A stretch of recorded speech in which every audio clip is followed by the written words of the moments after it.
नमस्कार welcome to my YouTube channel Edu Odisha मु विश्वजीत स्वागत करछि मोर चैनल को आशा करछि आपण माने समस्त बहुत भल थिबे। देखंतु एबे सारा विश्व रे ट्रेड वार लागि रहिछि यूएसए चाइना भारत बांग्लादेश एवं पाकिस्तान समेत यूरोपियन यूनियन ऊपर मध्ये किए ना डोनाल्ड ट्रम्प लगे दैछन्ती टैरिफ एप्रिल 2 तारिख दिन से डिसीजन नैछन्ती आ आर कोन फलाफल रहिछि एवं आ गोटे न्यूज आ गोटे टॉपिक विषय मध्ये आज वीडियो रे कथा हबा कोन ना भारत गोटे यूनिक वे रे बांग्लादेश को पनिश करछि जहा बांग्लादेश रा एक्टिविटी ता धीरे धीरे रिटेलिएशन होबा स्टार्ट हेलानी इंडिया तरफ रु ए विषय रे हम आज कथा हबा ता पूर्व कहि रखुछि जे माने चैनल को लाइक शेयर सब्सक्राइब करि नांदी प्लीज कर रखंतु ए भलिया गोटे गोटे अपडेटेड वीडियो पाइबा पाई। देखंतु हमर 26 मार्च दिन यूनिस बा मोहम्मद यूनुस जे होचंते कोन ना बांग्लादेश रो इंटरिम सरकार बा सेल्फ डिक्लेयर्ड सरकार विजिट करथिले कोउठी की ना जाइथिले चाइना चाइना रे जाई की तांकर वेरियस मीटिंग हेतिला जिनपिंग के सहित एवं बहुत सारा चाइनीज लीडर के सहित सेठी से गोटे स्टेटमेंट देथिले भारत रो विषय रे जहा थिला बहुत प्रोवोकेटिव आ आकु नै भारत रो राजनीतिक माहौल बहुत भाबे गरमा गरम हो गेथिला।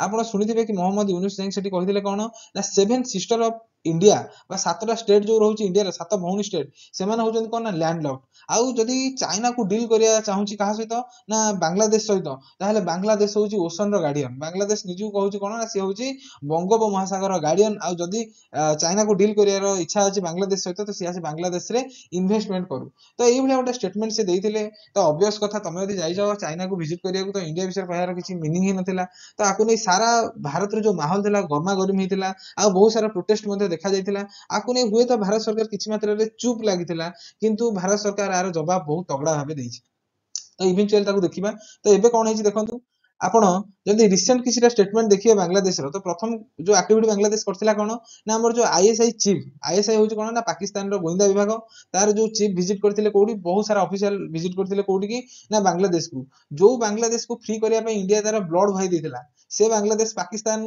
को आउ पाकिस्तान रो जो अछंती कोन ना एनिमी जोडा भारत पे अछंती ताकू वेलकम करथिला कोडी की ना बांग्लादेश को सेकंड जिंस कोन हेतिला ना हमर जो चिकन नेक बा सिलीगुड़ी कॉरिडोर विषय मध्ये बांग्लादेश तरफ बहुत सारा प्रोवोकेटिव स्टेटमेंट आस्तला आ एमि सेमिति कोनोसी लोक देइ नथिले बांग्लादेश रो जो चीफ लोक अछंती गवर्नमेंट रे सेमान मध्ये आरो स्टेटमेंट मध्ये देइथिले हला थर्ड जिंस कोन ना बॉर्डर डिस्प्यूट आपण माने देखिथिबे बीएसएफ को नेकी बहुत सारा जगह रे बांग्लादेश रो जो लोकल्स होंतु बांग्लादेश रो जो आर्मी हो ए माने बीएसएफ को बहुत सारा हैरान करथिले आ इंडिया तरफ मध्ये कह जायथिला जदी कोनोसी एक्टिविटी सस्पिशियस देखुछ तो you are free to shoot तो एई भला गोटा गरमा गरमी माहौल मध्ये कोडी ना बांग्लादेश बॉर्डर रे देखाउतला ता सत्वे बहुत सारा रेडिकलाइज मूवमेंट मध्ये बांग्लादेश रे चलीथिला एई भलिया गोटे माने गोटे जो एक्टिविटी थिला बांग्लादेश रो क्लियरली लागु नथिला कि से इंडिया रो कोनोसी प्रकार मतरे सपोर्ट करछि इंडिया रो बहुत सारा पताका से माने मध्ये आपण देखिथिबे गोडे रे दळिबार आ बहुत सारा एमती सब माने एक्टिविटी से माने थिला जोटा कंप्लीटली इंडिया रो एग्नेस्ट रे थिला आ एई सब जिंस निहाती बंद होबा दरकार थिला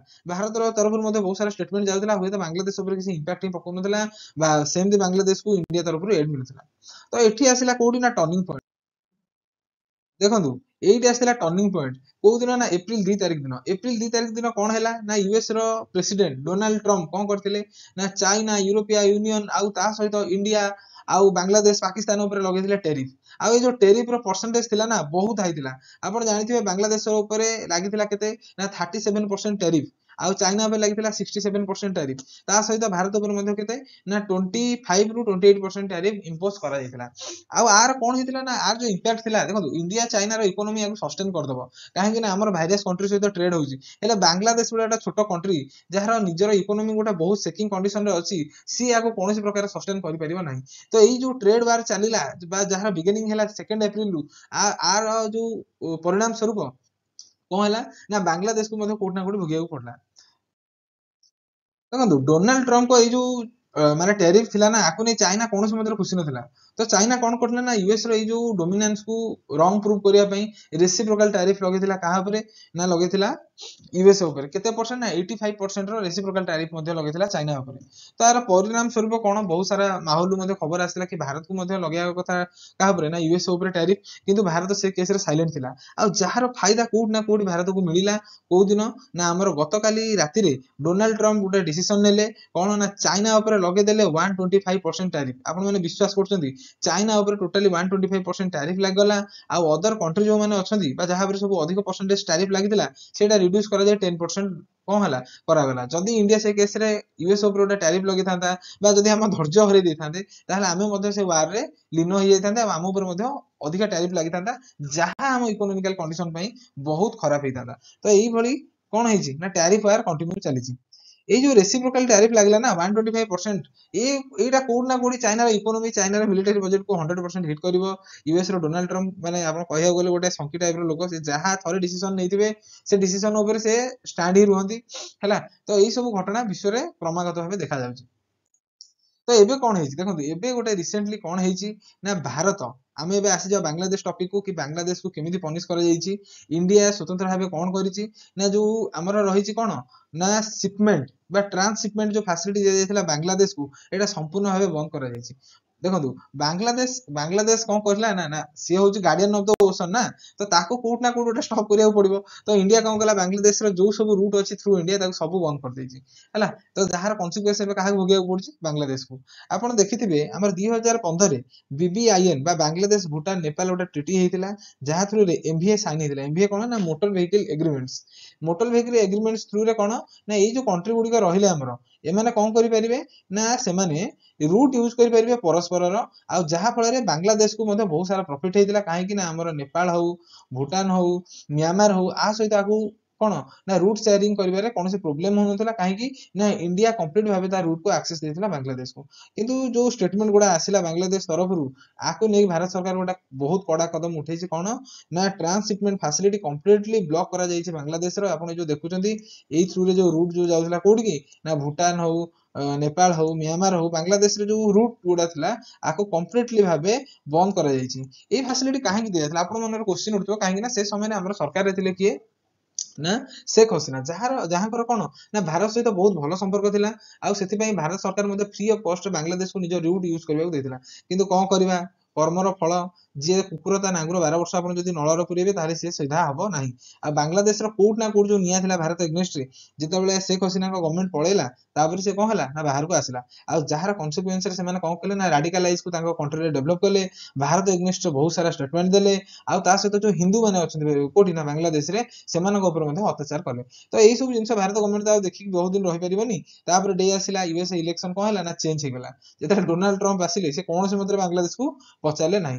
ଯାହା ଫଳରେ କଣ ହେଲା ନା ବାଂଲାଦେଶ କଲା କାହା ସହିତ, ଚାଇନା ପାଖକୁ, କି ଭାଇ ଆମକୁ ହେଲ୍ପ କର। କିନ୍ତୁ ଚାଇନା ପୁଣି ଫସିଗଲା କୋଉଠି ନା ଟ୍ରେଡ ୱାରରେ। ଆଉ ଚାଇନା ଏବେ ମଧ୍ୟ କହୁଛି କଣ ନା ଭାରତ ସହିତ ଗୋଟେ ବହୁତ ବଡ ଟ୍ରେଡ ଡିଲ୍ କରିବ, ବିଲିୟନ୍ସ ଅଫ ଡଲାର। କାହିଁକି ନା ସିଏ ମଧ୍ୟ ଚାହୁଁଛି କି ତା କଣ୍ଟ୍ରିର ଇକୋନୋମି କି ରିଭାଇଭ କରିବ।